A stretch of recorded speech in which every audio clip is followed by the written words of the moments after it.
अला मुहम्मद सल्ले अला नबीना।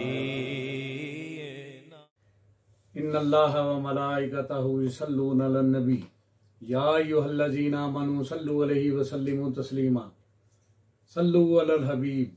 अस्सलातु वस्सलामु अलैका या सय्यदी या रसूलल्लाह व अला आलिका व अस्हाबिका या सय्यदी या हबीबल्लाह। अस्सलातु वस्सलामु अलैका या सय्यदी या नबी अल्लाह व अला आलिका व अस्हाबिका या सय्यदी या नूर अल्लाह। सुब्हान रब्बिका रब्बिल इज्जति अम्मा यसिफून वस्सलामुन अलल मुरसलीन वल्हम्दुलिल्लाहि रब्बिल आलमीन वस्सलातु वस्सलामु अला सय्यदिल मुरसलीन। अम्मा बाद फ़अऊज़ु बिल्लाहि मिनश शैतानिर रजीम। बिस्मिल्लाहिर रहमानिर रहीम। असेब और साया।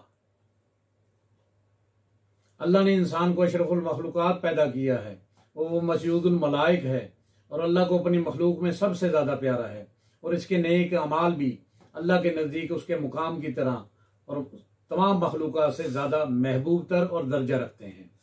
और ये सब दर्जात उसकी अकल और शऊर की वजह से हैं।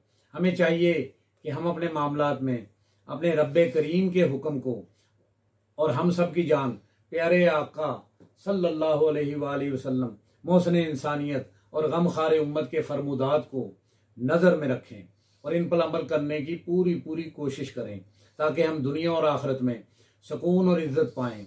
हमारे आका करीम सल्लल्लाहु अलैहि वसल्लम का फरमाने आलीशान है कि मगरिब के वक़्त बच्चों को घर से बाहर ना निकालें और उम्मत की बेटियां अपना सर ढांप के रखें।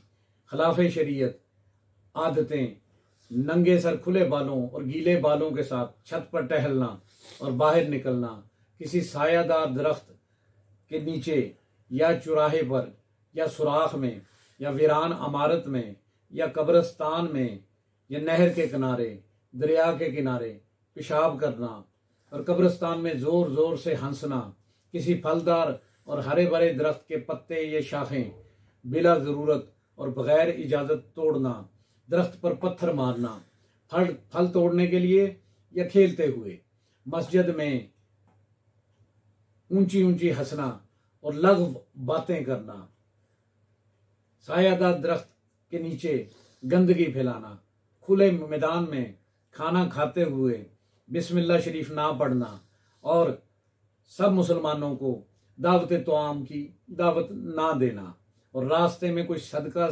पड़ा हो उससे गुजर जाना फलांग कर। तो इससे इंसान असेब और साए की गिरफ्त में आ सकता है और इसको साया हो सकता है। जिस पर साया हो, ये किस तरह पता चले कि हमें साया या असेब है, तो उसकी चंद अलामात हैं जो कि आपकी नज़र हैं।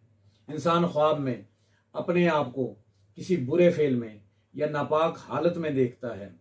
मसलन अपने आप को बगैर दुपट्टे के नंगे पांव या नंगे बदन देखता है। कभी दिल की धड़कन का तेज होना और कभी कम होना, शदीद घबराहट और बेचैनी का एहसास होना और ऐसा लगना कि जरूर कुछ बुरा होने वाला है।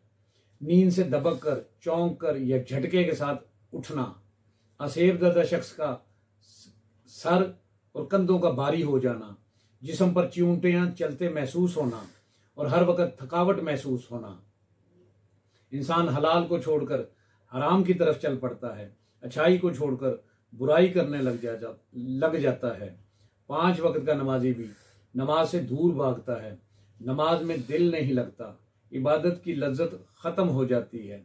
सर में दर्द होना, पूरा जिस्म दर्द करना, नाक मुंह और आंखों से हरारत का निकलना, आंखों का जलना और सुर्ख और लाल रहना, जिस्म में कमर की तरफ से गर्दन की तरफ ऊपर नीचे हवा का फिरना, ख्वाब में पखाना गंदगी देखना, जिस्म पर गंदगी लगी देखना, चेहरे का काला हो जाना, चेहरा भयानक होना और चेहरे पर दाने निकलना, अल्लाह से मोहब्बत में कमी आना, इबादत में दिल न लगना, तलावत कुरान और नमाज में बकसरत जमाइयाँ आना और आंखों से पानी निकलना और आंसू बहना और नींद का एहसास होना, नेक माल से दूर भागना, बगैर किसी वजह के रोने को दिल करना, जमाई आते वक्त आंखों में पानी निकलना, मुंह से मुसलसल थूक बहना और झाग की मानन सफेद बलगम निकलना, जिस्म पर खुद ब खुद कट लग जाना, किसी को टिकटिकी बांध कर देखना, अपनी तरफ देखना,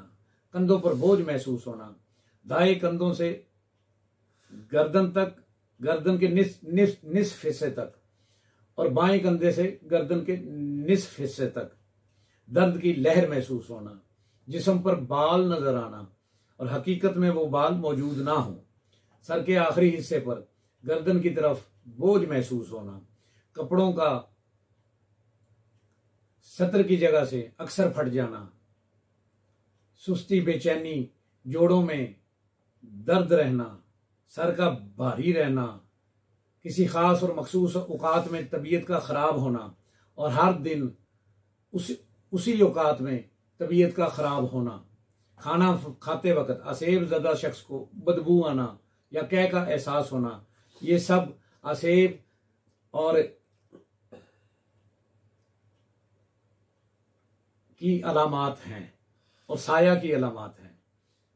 असेब ज़दा या साया ज़दा शख्स को चाहिए कि वो अव्वल व आखिर 11 दफ़ा दुरूद तंजीना, 5 दफ़ा सूरत इखलास, 5 दफ़ा सूरत फलक, 5 दफ़ा सूरत नास, 5 दफ़ा सूरत फातिहा और 5 दफ़ा आयतल कुर्सी पानी पर दम करके पिए, इंशाअल्लाह ताला अफाका होगा।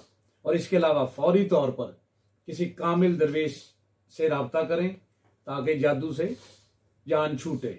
अल्लाह से दुआ है कि वह हमें राह हक पर चलने की, हक बात कहने की, सुनने की, इस पर अमल करने की तौफीक अता फरमाए। हम सब की जान आका सल्लल्लाहु अलैहि वसल्लम का फरमाने आली शान है, जो शख्स मेरी उम्मत में नेकी फैलाए, अच्छी बात पहुँचाए, अल्लाह उससे प्यार करता है और जन्नत उसका मुकद्दर है। जिस किसी ने भी दुआ के वास्ते या रब कहा, कर दे पूरी आरज़ू हर बेकसो मजबूर की। आमीन बिजाह नबील करीमुल अमीन व आखिरु दावाहुम अनिल हम्दुलिल्लाहि रब्बिल आलमीन।